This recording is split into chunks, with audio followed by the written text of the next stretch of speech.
दोस्तों, आज मैं आप लोगों को टेंस के बारे में समझाऊंगा। इंग्लिश की बात करें और टेंस की बात ना करें ऐसा हो नहीं सकता है। क्यों? क्योंकि टेंस ही एक ऐसा प्लेटफॉर्म है कि जो हमारे लिए इंग्लिश की शुरुआत करने के लिए फोर्स करता है। अगर हम टेंस नहीं सीखते हैं तो फिर हमें इंग्लिश नहीं आएगी। तो आज हम क्या करेंगे, केवल 2 पार्ट्स लेके चलेंगे और आज ही आप उनको याद करके जाएंगे यहां से, क्योंकि हमें पता है कि टेंसेस 3 होते हैं, ये सभी जानते हैं।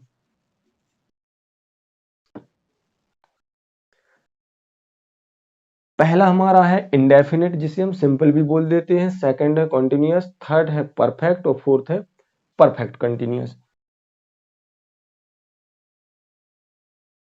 ये हम लिख चुके हैं। अब हमें क्या करना है, आज हम जो सीखने जा रहे हैं हम ये सीखेंगे और ये सीखेंगे। ये प्रेजेंट, पास्ट, फ्यूचर तीनों के लिए यूज होता है। पहले मैं आपको बता दूं कि जब भी हम टेंस की बात करें तो टेंस में जो प्रेजेंट होता है, प्रेजेंट हमारे लिए केवल क्या बताता है, हाँ, और पास्ट था और फ्यूचर गा। ये आप लोगों को क्लियर होना चाहिए। हा था गा मीन्स हा हल्का, गा गमले का और था थर्मस का। ऐसे याद कर लो, छोटा बड़ा। अब हम क्या करेंगे, ये 12 पार्ट्स होते हैं, सभी जानते हैं कि प्रेजेंट इंडेफिनिट जिसे हम क्या बोलते हैं, सिंपल, यानी कि प्रेजेंट सिंपल, पास्ट सिंपल और future simple. Present indefinite, past indefinite और फ्यूचर इंडेफिनिट। वैसे ही प्रेजेंट कंटिन्यूअस, पास्ट कंटिन्यूअस और फ्यूचर कंटिन्यूअस। फिर आ जाएगा present perfect, past perfect, future perfect. Present perfect continuous, past perfect continuous और future perfect continuous. अब हम बात करते हैं सेकंड नंबर वाले टेंस की। तो सेकंड नंबर वाला जो टेंस है, कंटिन्यूअस का मतलब होता है कि कोई काम चल रहा है, चल रहा था या चल रहा होगा, यानी कि वर्क प्रोग्रेस पर है। तो देखते हैं हम, जब भी कोई काम चल रहा है तो उसके लिए हमें वर्ड यूज करना है रहा, रही और रहे। ये वर्ड हम इनके साथ में यूज करेंगे। रहा रही रहे मीन्स हिंदी में तो हमने समझ लिया, लेकिन इंग्लिश में क्या होगा, आईएनजी। जब भी हम टेंस सीखने जाते हैं तो उसमें हम टेंस से 3 चीज सीखते हैं। एक तो पहचान हिंदी में, दूसरी उसकी हेल्पिंग वर्ब और थर्ड क्या होती है, मेन वर्ब। अब मैंने यहां पर क्या बताया, मैंने आईएनजी लिख दिया, यानी आईएनजी लगता है मेन वर्ब में।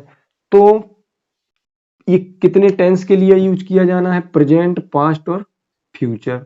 ये मैंने तीनों लिख दिए यहां पर। अब प्रेजेंट का मतलब क्या है, यहां पर हा, पास्ट था और फ्यूचर गा। अब यहां पर ध्यान देना है आप लोग, हमें क्या क्या चाहिए, पहचान चाहिए, हेल्पिंग वर्ब चाहिए, मेन वर्ब चाहिए। ये 3 पॉइंट्स हमें टेंस से निकालने हैं। तो कंटिन्यूअस का मतलब होता है रहा रही रहे, और रहा रही रहे बनता है आईएनजी से।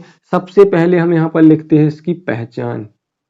तो पहचान क्या हो जाएगी, यहां पर क्या लिख देंगे, सबसे पहले हम रहा, रही और रहे। तो रहा में क्या आ जाएगा, रहा है, रही है और रहे हैं। इस तरीके से हम क्या करेंगे, इनको लिखते जाएंगे, रहा है, रही है, रहे हैं, रहा हूं, रहे हो। अब यहां पर क्या हो जाएगी पहचान, रहा था, रही थी और रहे थे। अब हमें क्या चाहिए, हेल्पिंग वर्ब, मेन वर्ब। इसकी भी पहचान क्या हो जाएगी, रहा होगा, रही होगी, रहे होंगे। इस तरीके से हम लिखते हैं। अब हमें चाहिए इसकी क्या, मेन वर्ब और हेल्पिंग वर्ब। तो हेल्पिंग वर्ब आप टेंस में जाकर के देखो कि प्रेजेंट कंटिन्यूअस की हेल्पिंग वर्ब क्या है, इज एम आर। और इसकी मेन वर्ब क्या होगी वो हमें याद नहीं करनी है। हेल्पिंग वर्ब क्या होगी, वॉज वर। इसकी क्या होगी, शैल विल, और क्या लगा देना है हमें इसके स्थान पर एक्स्ट्रा, वी। शैल विल के आगे क्या यूज करना है, वी। ये तो हो गई हमारी हेल्पिंग वर्ब। अब चाहिए हमें क्या, मेन वर्ब। तो मेन वर्ब में हम क्या लगाएंगे, याद करने की जरूरत नहीं है अब हमें। हम क्या करेंगे, मेन वर्ब में, वर्ब में सभी में क्या लगाते जाओ, आईएनजी। यहां भी क्या आ जाएगा, वर्ब में आईएनजी, यहां क्या आ जाएगा, आईएनजी। क्यों, क्योंकि हमें पता है कि जब भी कंटिन्यूअस फॉर्म यूज किया जाएगा तो उसमें हमें कौन सा फॉर्म यूज करना है, वर्ब का फोर्थ फॉर्म, यानी कि आईएनजी लगाना है, क्योंकि रहा रही रहे आईएनजी से ही बनता है। अब अगर मैं आप लोगों से पूछूं कि मैंने यहां पर लिखा है रहा है, आप बताइए किस टेंस का है, वह जा रहा है किस टेंस का है, ये है प्रेजेंट, हा मीन्स प्रेजेंट और रहा मीन्स कंटिन्यूअस, यानी ये हो गया प्रेजेंट कंटिन्यूअस का। क्लियर। इसके बाद में मैंने यहां पर लिखा रहा था, पास्ट कंटिन्यूअस, मेन वर्ब में आईएनजी लगेगा। अब हमें सिर्फ क्या चाहिए, रहा तो मिल गया हमें और आईएनजी भी मिल गया, अब था चाहिए हमें। तो कहां से मिल जाएगा हमें, टेंस में जाएंगे और टेंस में देखेंगे कि पास्ट कंटिन्यूअस की हेल्पिंग वर्ब वॉज वर्ब होती है। आप लोगों को केवल हेल्पिंग वर्ब याद करने की जरूरत है टेंस से। तो ये हो गया हमारा कंटिन्यूअस का फॉर्मेट। इसके बाद में हम देखते हैं कौन सा, परफेक्ट। दोस्तों टेंसेस में जो तीसरा पार्ट आता है वो आता है हमारा परफेक्ट। पहला होता है इंडेफिनिट मीन सिंपल, सेकंड होता है कंटिन्यूअस जिसे हम देख चुके हैं, और जो हमारा थर्ड है वो होता है परफेक्ट। परफेक्ट नाम से ही पता चल रहा है कि कोई काम हो चुका है, हो चुका था या हो चुका होगा। तो यहाँ पर अब देखते हैं परफेक्ट के लिए ये वर्ड आप लोग याद कर लें, चुका, चुकी, चुके, या, ई, ए, आ, या सभी में वर्ब का लगाना है हमें थर्ड फॉर्म। अब present perfect, past perfect and future perfect, यहां पर मैंने सभी जगह सेम लिख दिया है, बिल्कुल सेम कंडीशन में लिखा हुआ है।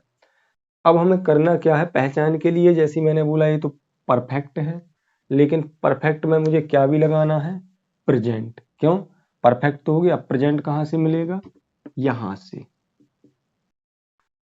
यहां क्या आ जाएगा, चुका है, चुकी है और चुके हैं।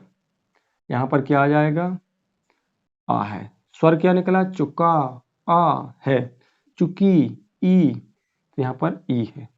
यहां क्या आ जाएगा, चुके हैं, ए हैं। यहां क्या आ जाएगा, चुका, खा लिया है, या है। वैसे यहां पर क्या करेंगे, यहां पर लिखा है चुका, चूंकि पास्ट, पास्ट क्या बोलता है, था, तो यहां पर क्या लगा दो, चुका था, चुकी थी और चुके थे। यहां पर क्या आ जाएगा, आ था, ई थी, ये थे और या था। यहां क्या आ जाएगा, चुका होगा, चूंकि फ्यूचर का है तो फ्यूचर में हम क्या लगाएंगे, फ्यूचर परफेक्ट में होगा, होगी, होंगे, चुकी, होगी और चुके होंगे।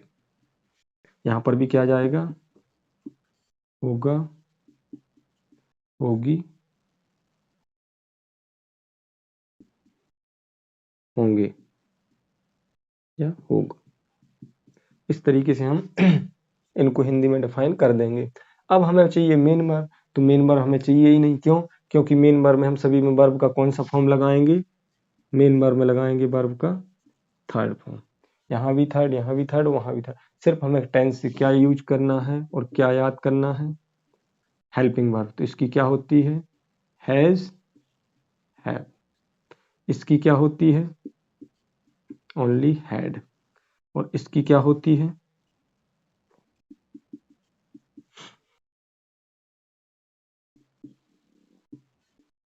शैल, विल, हैव। या तो शैल यूज करेंगे या विल और उसके साथ हैव। तो केवल हमें हेल्पिंग वर्ब बस याद करनी है। अब हम यहाँ पर अगर बात करें, मैंने यहाँ पर लिखा या है, किस टेंस में गया, प्रेजेंट परफेक्ट। क्यों, क्योंकि प्रेजेंट और या आ गया परफेक्ट। चुका है, प्रेजेंट परफेक्ट। रहा नहीं आया, अगर मैं लिख दूं रहा है तो प्रेजेंट कंटिन्यूअस, वर्ब में आईएनजी लगेगा और यहाँ वर्ब में क्या लगेगा, थर्ड फॉर्म। तो इसको आप लोगों को ध्यान रखना है। यहाँ पर ये सेंटेंस लिखा हुआ है हमने खाना खा लिया है, यानी कि या है, प्रेजेंट परफेक्ट। अब हम इसको ऐसे ही बोल सकते हैं हम खाना खा चुके हैं। बात वही है कि काम पूरा हो चुका है, यानी कि हाँ आया तो प्रेजेंट और चुके आ गया तो परफेक्ट, या आ गया तो परफेक्ट और है आ गया तो प्रेजेंट। यानी कि हम समझ गए कि ये किस टेंस का है, प्रेजेंट का। अब यहाँ पर लिखा है हमने, यहाँ लिखा है हम। अब हम को क्या बोलते हैं, हमने को क्या बोलते हैं, प्रोनाउन टेबल में मैंने पहले वीडियो डाला है, उसको आप देख सकते हैं या फिर आप स्क्रीन पर देख सकते हैं प्रोनाउन टेबल को। आप इसको याद कर लीजिए ताकि हमें प्रोनाउन में कहीं भी प्रॉब्लम ना आए। अब मैंने यहाँ पर लिखा है हमने को वी। हमें दो चीज बस चाहिए, हेल्पिंग वर्ब और मेन वर्ब, बाकी हमें कुछ नहीं चाहिए। खाना को क्या बोलते हैं, फूड, और यहाँ पर खाने को बोलते हैं ईट। लेकिन ईट में वर्ब का आईएनजी फॉर्म नहीं आएगा। क्यों नहीं आएगा, क्योंकि हमें वर्ब का कौन सा फॉर्म चाहिए, यहाँ पर थर्ड फॉर्म। तो हम यहाँ पर क्या यूज कर देंगे, eaten, eat ate eaten, be food eaten. और हेल्पिंग वर्ब क्या आएगी यहाँ पर, हैज आएगी या हैव आएगी, क्या आएगी, हैज या हैव। क्यों, क्योंकि ये किसका है, प्रेजेंट परफेक्ट का, जिसकी हेल्पिंग वर्ब लिखी हुई है हैज हैव। तो अब हैज हैव में से क्या आएगा, देखिए सिंगुलर प्लूरल की टेबल में वी के साइड में हैव है कि हैज है, वी की साइड हैव है, और मतलब वी प्लूरल है तो हैव उस साइड है, सिंगुलर के साइड में हैज है। यानी कि यहाँ पर डेफिनेटली क्या आएगा, यहाँ पर हम हैव का यूज करेंगे।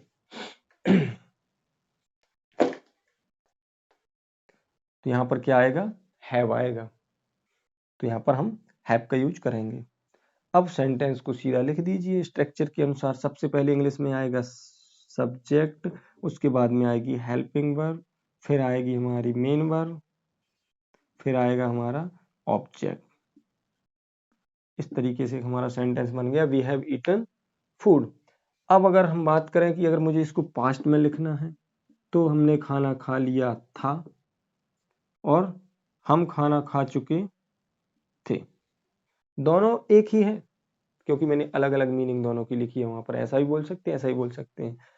तो अब हमें करना क्या है, इसमें भी वर्ब का थर्ड आएगा, क्योंकि सभी के साथ वर्ब में कौन सा फॉर्म लगाना है, थर्ड फॉर्म यूज करना है सभी में।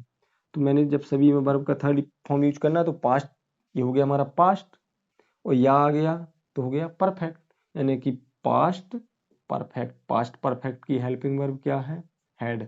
मेन वर्ब में क्या लगाना है, वर्ब का थर्ड फॉर्म। तो वर्ब का थर्ड फॉर्म लगा दीजिए यहाँ पर, जो कि लगा ही हुआ है। अब हमें सिर्फ यहाँ क्या करना है, यहाँ पर हैड का यूज कर दो, तो हमारा सेंटेंस बन गया, वी हैड ईटन फूड। ऐसे हम फ्यूचर के लिए कर देंगे। अगर उसमें आ जाता हमने खाना खा लिया होगा, तो फिर यहाँ क्या करते, वर्ब का थर्ड लगे है, सिर्फ क्या लिख देते, शैल हैव या विल हैव। तो इस तरीके से हम सेंटेंस को ट्रांसलेट करते हैं। मैं आशा करता हूं कि आप लोगों को समझ में आया हो।